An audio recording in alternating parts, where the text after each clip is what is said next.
UFC Fight Night Strickland versus Hernandez takes place this weekend, and I am going to be giving you my unbiased and 100% correct predictions. So let's start with Juliana Miller versus Carly Judas. I'm going to keep this one short and sweet. I don't think Juliana Miller is good at all, and Carly Judas is all right. So I'm going to take Carly Judas by decision. Next up, Jordan Levitt versus Yair Del Val. I think this fight is going to be mainly a grappling match, to be honest. And I think Del Val is just better. I'm going to take Del Val by second round TKO via ground and pound. I think they're going to be some fun scrambles. Jordan Levitt has a decent submission game, but I just don't see Jordan Levitt being able to finish Del Val. And I know a lot of people might pick Del Val by submission, but to be honest, I think Jordan Levitt's ground defense is pretty good, so I'm going to take him. I'm going to take Del Val by TKO via ground and pound. I think he's going to find good shots on the ground, good positions, and end it there. Up next, we got Phil Rowe versus Jean-Paul Lebasoyani. I hope I'm saying that right. His name reminds me of that one guy GSP brought in for the Ultimate Fighter. But Phil Rowe's a tricky customer. I don't know what these records are, but Phil Rowe is a tricky customer, right? So I can see him getting this done,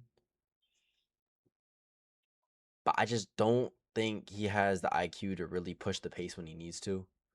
So because of that, I'm taking Lebanowski by decision. Up next, Ramiz Brahimaj versus Punahele Soriano. These guys are both pretty old, and Ramiz Brahimaj is good all around, right? But I can just see Punahele Soriano catching him early round one. Punahele has decent power, and I think Ramiz Brahimaj is pretty hittable. So I got Punahele Soriano round one. That might be a hot take, but that's the take I'm going with. Moving up next, Nora Cornell versus Jocelyn Edwards. I'm going to go Jocelyn Edwards by decision. I think the range is going to be too much, and I think Nora Cornell isn't that good of a fighter to be able to nullify the physical advantages that Jocelyn Edwards brings to the table. And I think in WMMA, having a physical advantage is very impactful when it comes to the actual fight. Up next, Alden Correa versus Luis Garul.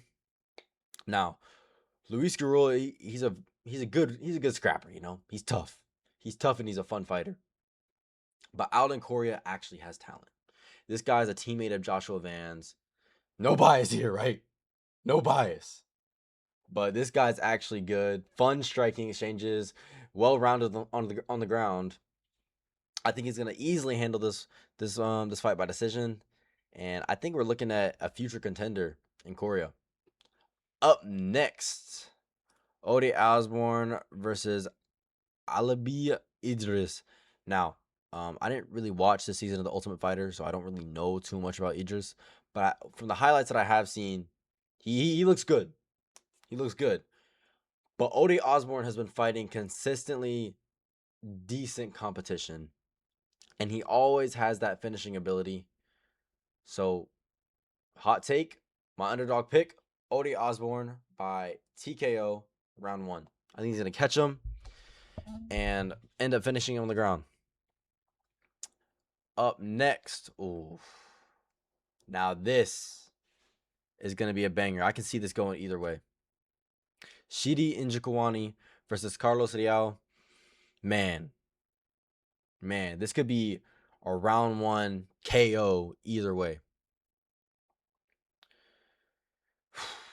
I'm going to go with Carlos Real by KO. Brutal KO in round one. I could see it being the other way around, but this is just going to be a slugfest. Both of these guys, crazy power, crazy finishing instincts. But I think Carlos Leal is going to be able to find the cleaner shots in the pocket and get it done. On to the main card, Zachary Reese versus Michel Pereira. Another dangerous banger. We just saw Michelle Pereira get kind of fraud checked by Kyle Dawkins, right? I mean, Anthony Hernandez put belt to ass before that, but no one expected Kyle Dawkins to come in and knock him out in the first round. However, I think he'll be able to chin Zachary Reese. I think in the first round, Michelle Pereira has been very dangerous.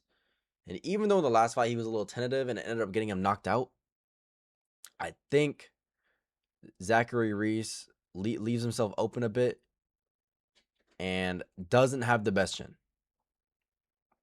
So I'm going to take Michelle Pereira by TKO in round 1. There's a lot of round 1, round 2 TKO KOs that I just envision this card, right? I think it's going to be a great card. A great fight night. Up next, Jacoby Smith versus Josiah Harrell. Jacoby Smith, round 2 TKO.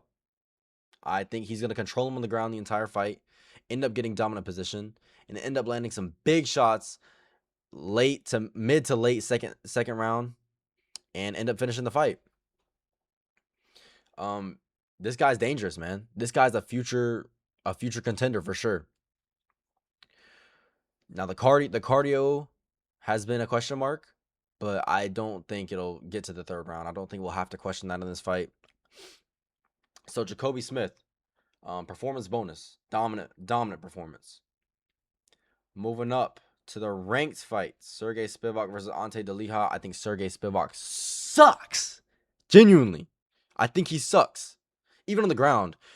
I think in any other division, someone of his skill level on the ground would not be able to make it to what is he ranked right now? What is Sergey? Number 7. Come on, man. Like, come on. And Ante Delija, I view as pretty good. He was beating Waldo Cortez Acosta in their fight up until the eye poke, which gave Cortez Acosta superpowers, right? So I'm going to take Ante Delija, second round TKO. I think he's going to beat him up in the first round and end up getting the finish in the second against the fence. Or maybe just puts him out cold. Who knows, right? But I got Ante Delija in the second round by TKO. Up next, another fun fight. Dan Ige versus Melquizael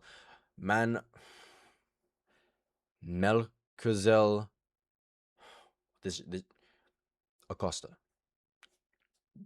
Right? He's kind of coming to his own as of his last couple of fights. And he's looking like he could actually be a top 10 guy. Dan Ige, he's kind of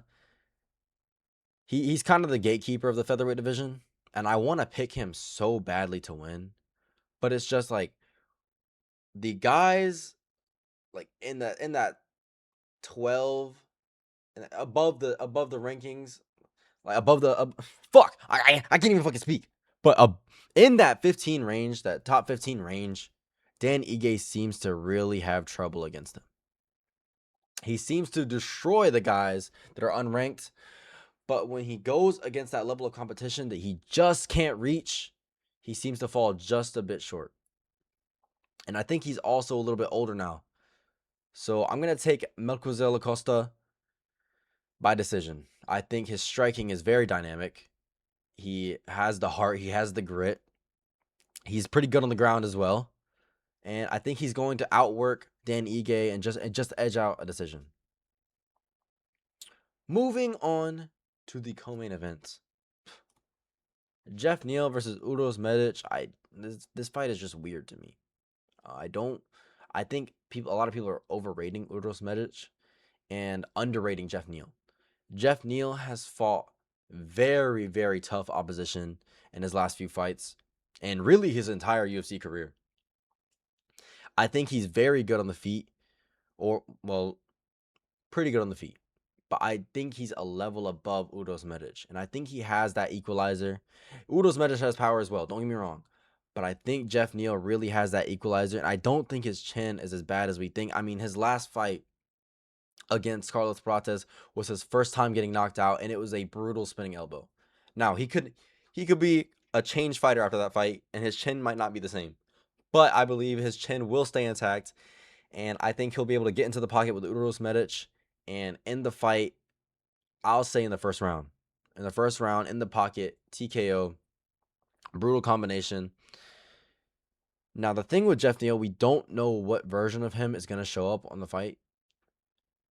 Like sometimes he'll just like he just won't throw, right? But I think we're gonna see in form Jeff Neal, and I think he's gonna get the job done. Moving on to the main event, Sean Strickland versus Anthony Hernandez. Now, this is a fight where I do see a path of victory for Sean Strickland. I do. But I still think Anthony Hernandez is just a dog, man. Listen, Sean Strickland's cardio, boxing is all great, right? It's amazing, incredible, championship caliber fighter. But Anthony Hernandez has a type of pressure that reminds me of Marab. And this is the middleweight division we're talking about. This is a less skilled division than bantamweight, and he's ragdolling guys. Absolutely ragdolling guys. Like, this is the only fighter I see that has a real chance against Khamzat Chimaev in the middleweight division. And so if I'm picking him, if I even think about picking him against Khamzat Chimaev, I'm definitely gonna take him to kind of outwork, outgrapple, and just ragdoll Sean Strickland. I don't think it'll be as dominant as some people are suggesting, but I do believe it'll be clear, and I do have Anthony Hernandez by decision, and he is the next title contender. And that is it for my predictions. I'll see y'all later.